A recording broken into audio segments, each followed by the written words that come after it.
Советский көчөнү ылдый жакка чейин ачып койсо биздин кете турган линиялар менен иштей беребиз. Бирок ага чейин силер эчтеке информация бербей атпайсыңар.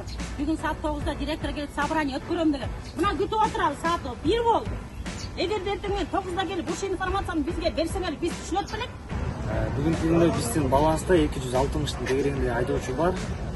Тактап айтканда 258 айдоочу бар. Алардын 130-да Д категориясы бар.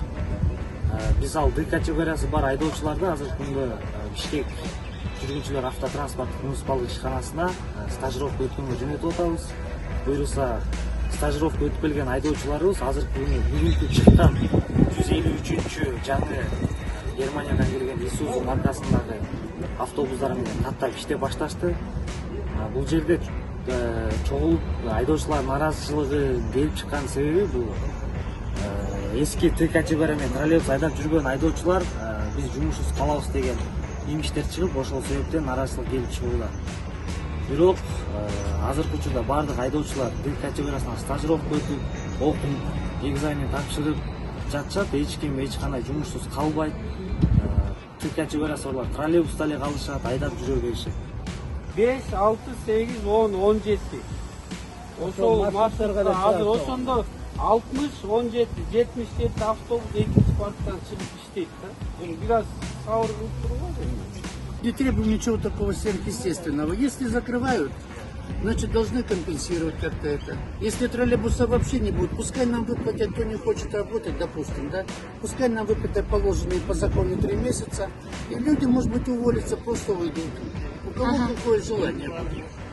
Вот я, допустим, хотел бы еще свои годы годика 2-3 поработать, потому что здоровье позволяет, детям хочется помочь.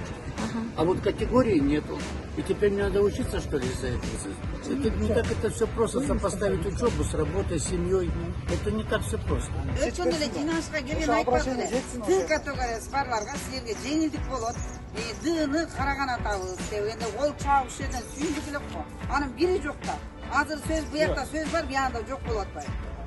Бұл троллейбустың линиялардың перекрытиялары, закрытиялар болып отқан себебі анткени шаарда деген реконструкция дорог деп улицалардың баарын оңдоп атпайбы.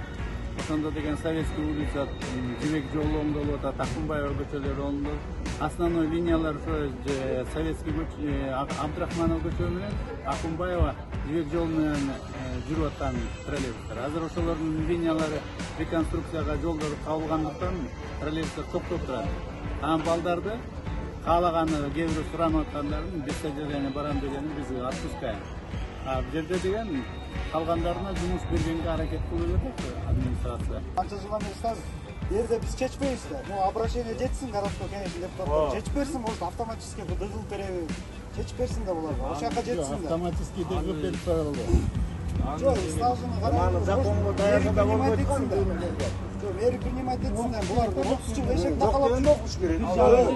Мыйзам талабы Троллейбус шабылып турат менен биз айдасын деген сөз деген закондо жок да. Жок, мыйзамды ошо иште өздөштүрсүн да, булардын 30 жыл эмгегин берди да.